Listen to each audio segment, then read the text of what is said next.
बोले गजानंद महाराज की जय। राघवेंद्र सरकार की जय। वीर अंजनी लाल की जय। सरस्वती मैया की जय। आइए प्यारे बंधुओं, आज हम रामचरितमानस के चतुर्थ दृश्य की बात करते हैं। हमने तीसरे प्रसंग में यह बात की थी कि भगवान श्री राम दो नारियों को शरण देकर उन्हें मोक्ष प्रदान करते हैं, अर्थात भगवान श्री राम शरणागत वत्सल हैं। प्यारे बंधुओं, भगवान श्री राम और लक्ष्मण और विश्वामित्र जी जो उनके गुरु श्रेष्ठ है, उन सभी को राजा जनक के यहाँ का निमंत्रण मिलता है, धनुष यज्ञ में आने का निमंत्रण मिलता है और भगवान श्री राम और लक्ष्मण अपने गुरुश्रेष्ठ विश्वामित्र जी के साथ जनकपुरी की ओर, मिथिला नगरी की ओर प्रस्थान करते हैं। और जैसे ही वे उस रास्ते पर से गुजरते हैं, जिन जिन रास्तों से गुजरते हैं, वहाँ के राहगीर, वहाँ के जब लोगों से मुलाकात करते हैं, उन गाँवों के, उन नगरों के, उन मोहल्लों के, उन फालिये के लोग जब उनसे मिलते हैं ना, तो उन्हें देखकर बहुत ही मोहित होते हैं। कहते हैं मानो स्वयं भगवान इस भूमि पर आ गए हैं, इस धरा पर आ गए हैं। नैनाभिराम को देखते ही लोगों की आंखें एक टकी लगाकर उन्हें देखती रहती है। भगवान श्री राम की खबर एक नगर से दूसरे नगर, दूसरे नगर से तीसरे नगर, इस प्रकार कई नगरों तक पहुंच जाती है। मार्ग में जितने भी नगर पड़ते हैं ना, उन सभी नगर के नगरवासी राम की प्रतीक्षा के लिए आतुर रहते हैं और जो भी उन्हें देखते हैं बस मोहित हो जाते हैं, जैसे कि कामदेव ने मोहित कर लिया हो। भगवान राम जिन जिन रास्तों से गुजरते हैं ना, वहाँ के नगर के लोग उनके रास्ते को फुहारते हैं, झाड़ू लगा देते हैं, साफ कर देते हैं। उन रास्तों पर जो भी कंकड़ है, पत्थर है, कांटे हैं, सबको दूर कर देते हैं और तरह तरह के पुष्पों से उस रास्ते को सजा देते हैं, ताकि इन दो राजकुमारों के चरणों में किसी भी प्रकार का शूल न लगे, कोई कंकड़ पत्थर न लगे, इनके पैरों में तनिक सा भी दर्द न हो। और क्या करते हैं?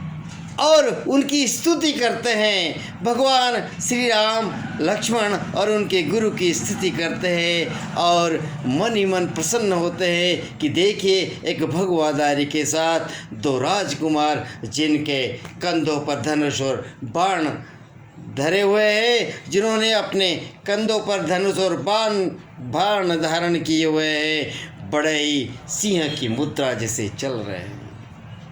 और प्यारे मित्रों, जिनके साथ भगवाधारी खड़े हो जाते हैं ना, और जो लोग भगवाधारी के साथ खड़े हो जाते हैं ना,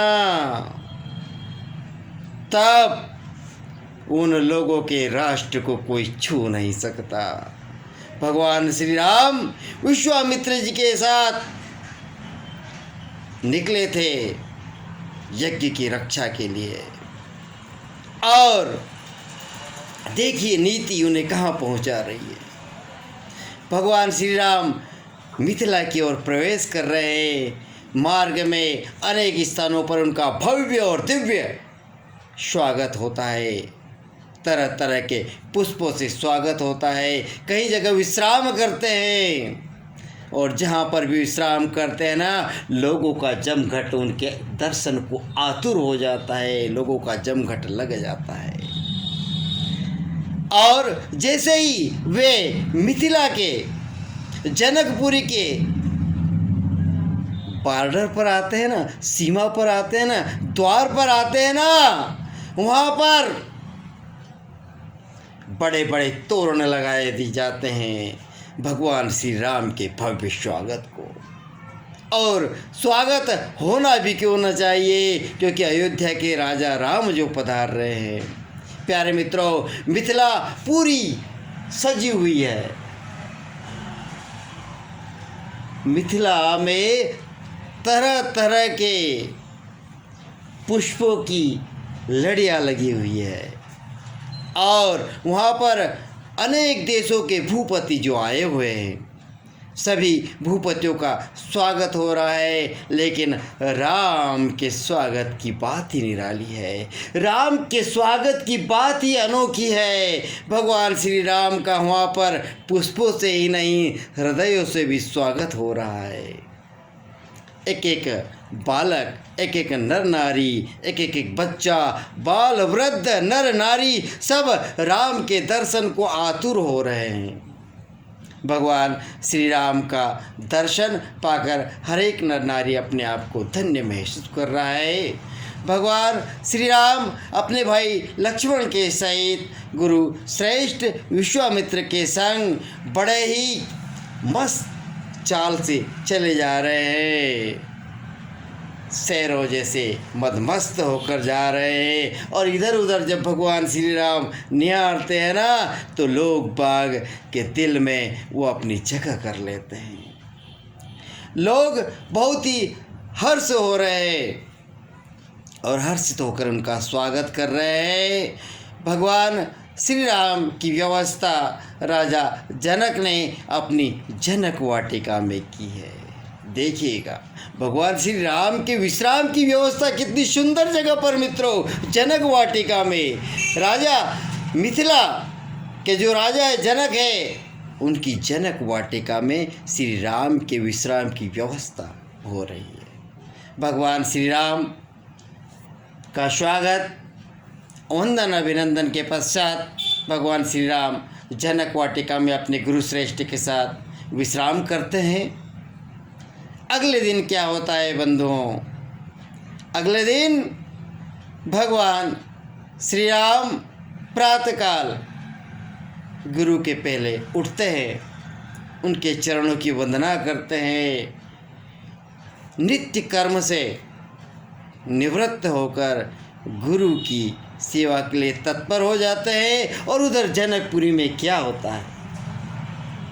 जनकपुरी में माँ सीता बहुत ही प्रसन्न हो रही है और उनकी प्रसन्नता शब्दों में बखान नहीं की जा सकती।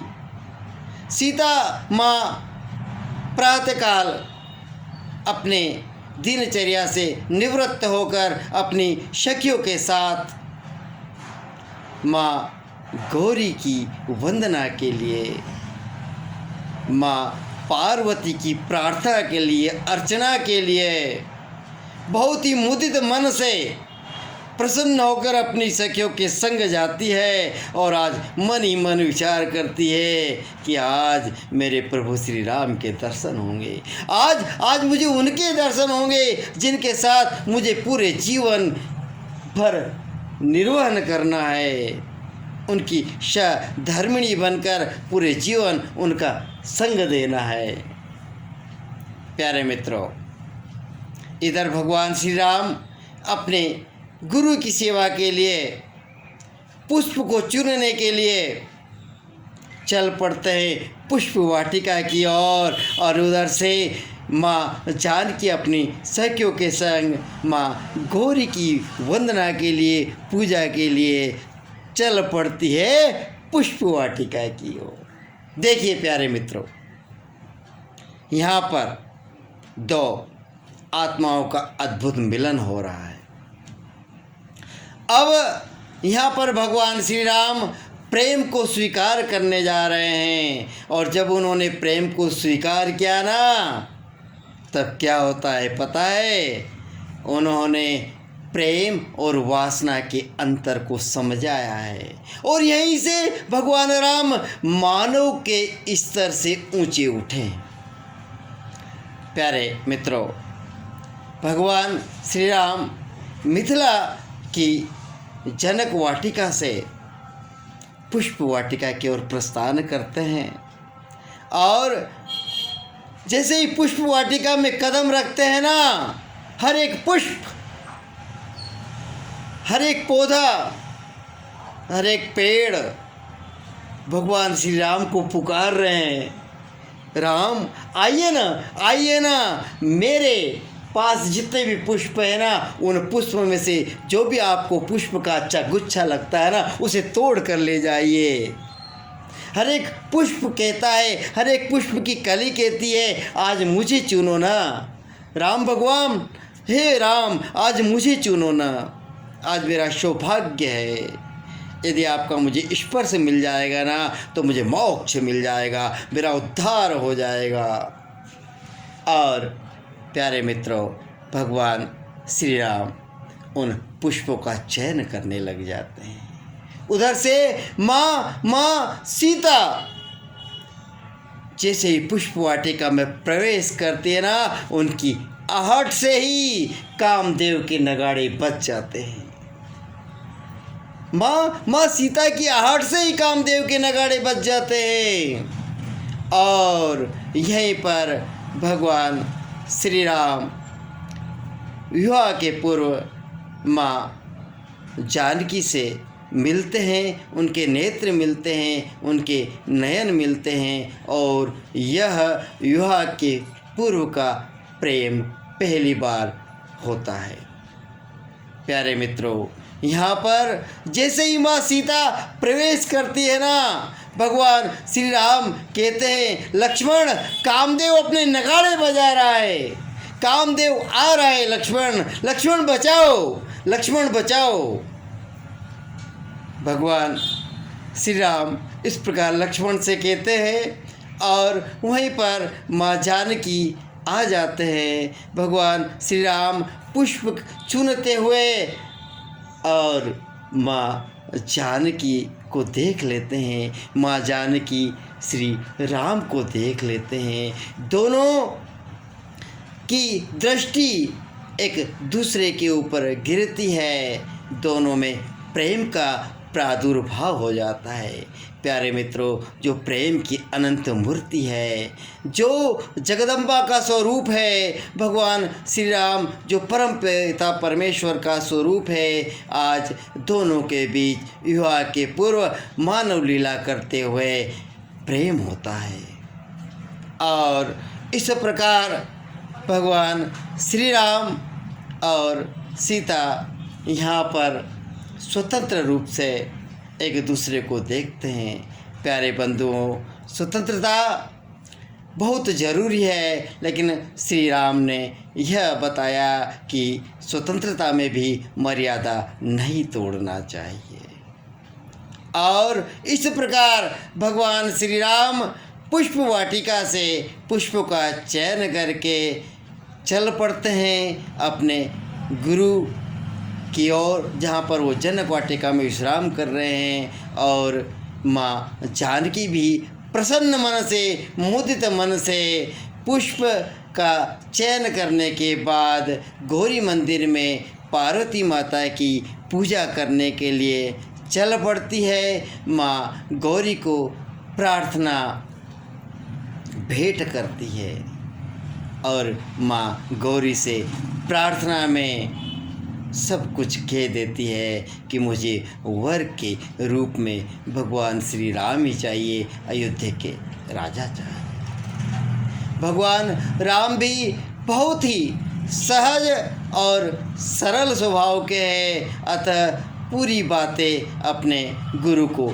बता देते हैं। प्यारे मित्रों, अब जो है 5वें प्रसंग में हम आपको बताएंगे कि किस प्रकार भगवान श्री राम धनुष तोड़ते हैं और उनका मिलन परशुराम से होता है। यहाँ पर भगवान राम वीरता और विनम्रता को किस प्रकार जोड़ा जाता है उसका संदेश देते हैं और भगवान परशुराम की मर्यादा बढ़ाते हैं। यह सब हम 5वें दृश्य में बात करेंगे। आप सभी का बहुत बहुत धन्यवाद। सादर जय श्री राम।